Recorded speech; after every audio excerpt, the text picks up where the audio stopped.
Okay, we're back at the table with two men who are passionate about this topic, and for very personal reasons, I believe. Ed McCann does a lot of activism along the lines of heroin, and we've done shows before, and we've talked a little tonight about how prescription drugs very often lead to heroin abuse.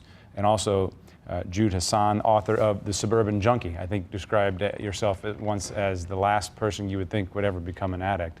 I'm curious, in your personal experiences, is any of what you're hearing resonating tonight? Oh yeah, absolutely. Very much so. Personally, I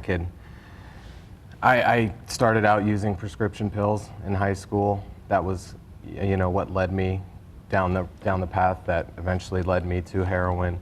And that's what I see in a lot of high schoolers these days.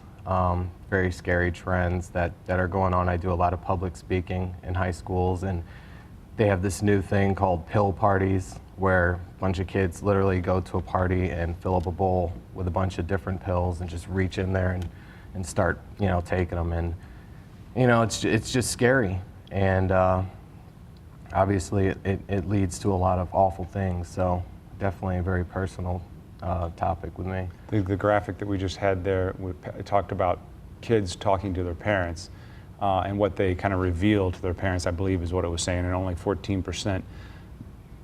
What parents talk to their kids about, rather, only 14% of those conversations are about prescription drugs. Do you see that as true in your experience? Absolutely, and as you said, I sort of got into this whole prescription thing, doing research and everything through the loss of a very close friend to heroin. And then I became an activist, and as I worked and our network grew and everything, then we started talking to other parents who had lost their children and everything, and doing the research, then we found out that I think the number is something like 81% of heroin addicts get their start through other drugs, as was said earlier in the program, but prescription painkillers, because it's so closely Even the resembles chemistry. the heroin. Yeah, the chemistry is the same. I mean, it's what we're talking about is we live in a country, and when I look at the numbers, we are talking about a true epidemic. I mean, the numbers are absolutely staggering. I haven't heard a lot about that so far in the program, but hydrocodone, which is one of the prescription painkillers that's out there, in America alone, we use 99% of the world's supply. It's made right here in the United States, or we have it made somewhere else and do it here.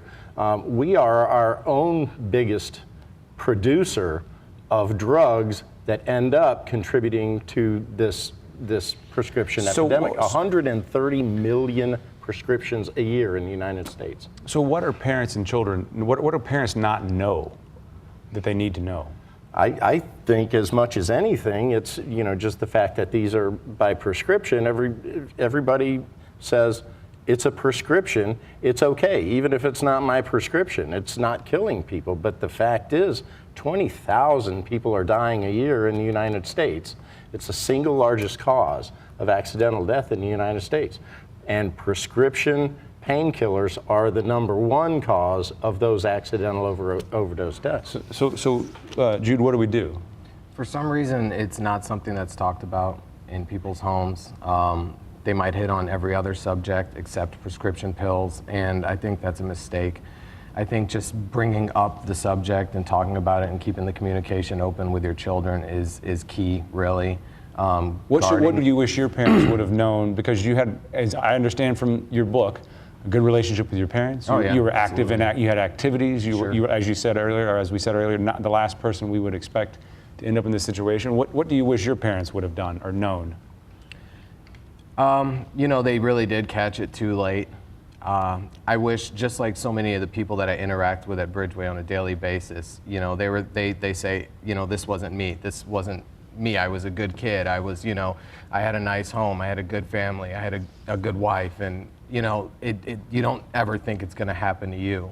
And you think it's legitimate because it's coming from a doctor. And then, before you know it, you're on a street corner trying to score heroin because you can't get the pills anymore. And I mean, I just wish, my parents would have really just broached the subject with me and talked about it. I think my parents tried to guard me a little too much, tried to keep me in a little cocoon, and hope that, you know, that would save me. But So don't wait for any sort of signs before you have this oh yeah, conversation. absolutely. I have a 14-year-old and 17-year-old child that are in the audience tonight, and I mean, almost daily I learn new things about, you know, what's going on at school, and it's because they know that I you know, am involved in this movement and everything. And my son just tonight on the way to the program said, Dad, he saw this paper with hydrocodone written on it, and he goes, hydrocodone and Vicodin, which are really the same thing. He said, that's the biggest thing that's going on at my high school right now. This is my 14-year-old son, and